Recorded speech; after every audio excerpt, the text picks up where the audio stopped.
rapide, Patricia. Alors, je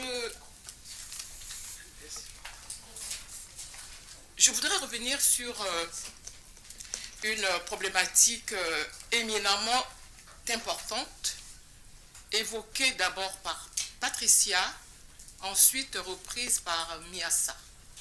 Il s'agit de l'instrumentalisation de la cause d'égalité des femmes à des fins géopolitiques, ce qui est très grave, et à des fins capitalistes mercantiles.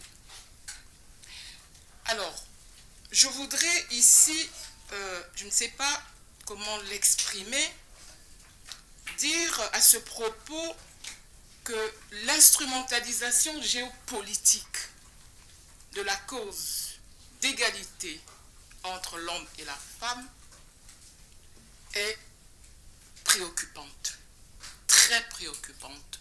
Je pense que cette question doit être scrutée en profondeur, parce que c'est l'obstacle principal, à mon avis, à mon humble avis.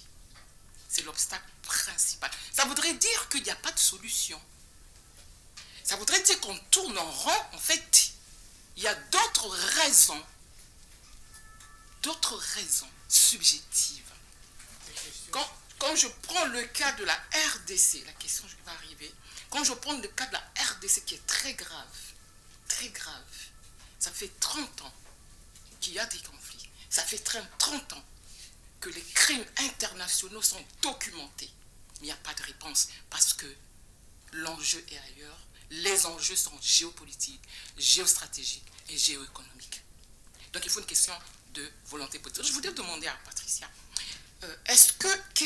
quelle est la réponse que l'on peut, que l'action qu'on peut mener, étant donné que quand on regarde l'histoire, il n'y a que par le militantisme, par le leadership, qu'il y a certains boulons qui peuvent se lever. Donc je ne sais pas, est-ce que c'est suffisant? C'est difficile parce que là, on touche à un problème géopolitique grave. Moi, je vous donnais l'exemple tout à l'heure de ce qui s'est passé des guerres au Moyen-Orient. C'était pas pour instaurer le droit des femmes au Moyen-Orient qu'il y a eu toutes ces guerres qui ont été fomentées par les Américains, par les Anglais, par nous, par Israël, enfin bon, pour pouvoir... moi, je sais que j'avais des amis israéliens qui me racontaient en toute bonne foi, disaient, bah, écoutez, nous, on se sert des djihadistes, on se sert des islamistes les plus radicaux parce qu'ils sont très bêtes, ce sont des wahhabites, et ils nous servent...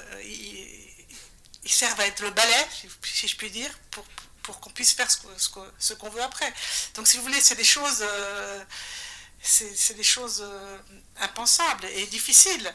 Mais regardez l'exemple de la Syrie. Enfin, moi, j'étais en Syrie là, au mois d'avril dernier. C'est incroyable, tous les femmes, les jeunes, toutes les diplomates que j'ai rencontrés qui m'ont expliqué qu'à l'époque, mais tout allait bien, les femmes étaient libres. Et là, on a quand même fait une guerre absolument incroyable en expliquant que Bachar el-Assad était un boucher, mais sorti de ça, c'est tout. Ça tournait en boucle partout. Tout ça pour pouvoir, en se servant des islamistes, et on préférait mettre les islamistes au pouvoir, les frères musulmans au pouvoir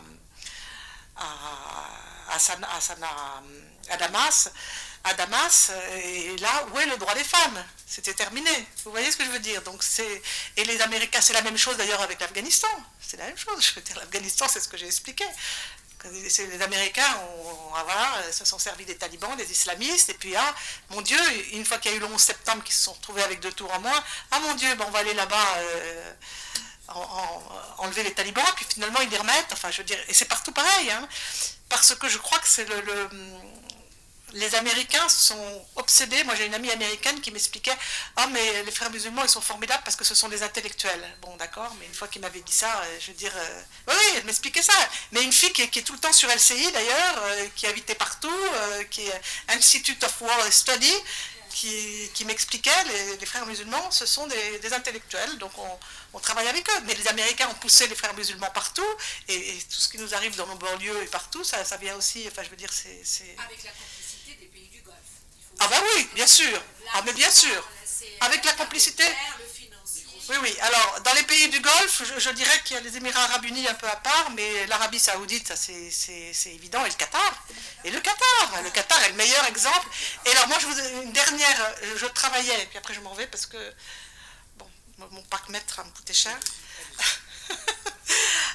J'ai travaillé pour une ONG palestinienne pendant un bon bout de temps, et on travaillait contre le Hamas, enfin contre le Hamas, on travaillait plutôt pour c'était pas Mahmoud Abbas à l'époque, c'était, je sais plus, enfin bon. Et les Israéliens étaient sur notre dos tout le temps, en expliquant que c'était le Hamas, c'était le Hamas, c'était le Hamas. Et on a été complètement mis de côté, parce qu'ils ont joué la carte, ça je le sais officiellement, j'ai travaillé au cœur de ça. Donc ils ont mis au pouvoir le Hamas, parce qu'ils pensaient que comme ça, il n'y aurait jamais l'autorité palestinienne. Voilà, donc c'est vraiment l'exemple qui n'a pas marché, puisqu'il y a eu ce 7 octobre, et puis on en est là où on en est, avec ces horreurs à Gaza et compagnie. Donc si vous voulez, c'est terrible. Mais je veux dire, la machine de guerre américaine que je connais vraiment bien, elle se sert de l'islamisme pour arriver au pouvoir partout, de ma main droite et de ma main gauche. Elle promeut les droits des femmes. Alors allez vous y retrouver avec ça. Alors là, elles ont plein d'argent pour promouvoir les droits des femmes. Hein. Vital Voices, toutes les grosses ONG américaines, elles ont plein d'argent pour aller défendre les droits des femmes partout. Une fois qu'on les a détruits, que ma main droite que le complexe militaro industriel et intellectuel et voilà. Il était très important parce qu'il y a toute une diplomatie du féminisme. Il est utilisé comme un argument pour intervenir, voilà, vendre les valeurs démocratiques de l'Occident. Ça permet d'embellir, ça permet de mettre de la légitimité sur des offensives qui sont rien d'autre que du pillage ou de la prédation d'autres pays. Ça, c'est... Mais par contre, je ne suis pas d'accord quand vous dites qu'il n'y a pas d'espoir. Il y a de l'espoir. À partir du moment où on est conscient et qu'il faut diffuser de la conscience partout. On sait cela. Ça ne veut pas dire que tout l'Occident est pourri, qu'il y a une gouvernance avec un certain système, un modèle néolibéral qui est là devant nous, que j'ai essayé quand même de décrypter. Je vous en prie.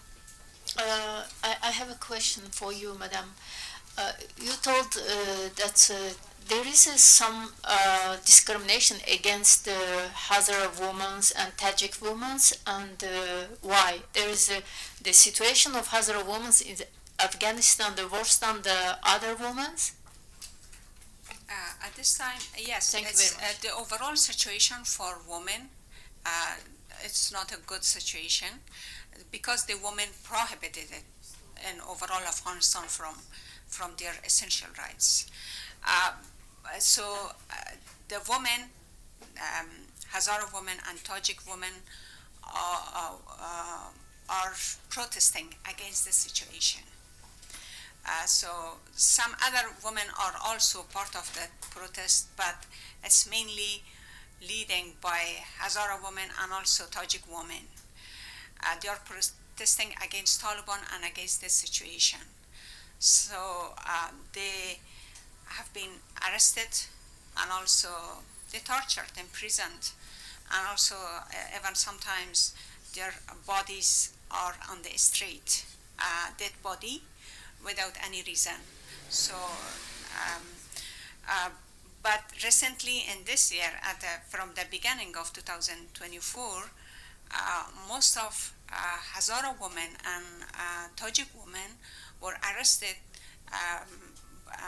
by the name of hijab or under the excuse of improper hijab, while they had their hijab, but just without any reason. They arresting from the street, from the public transportation, from any public places, from outside the home.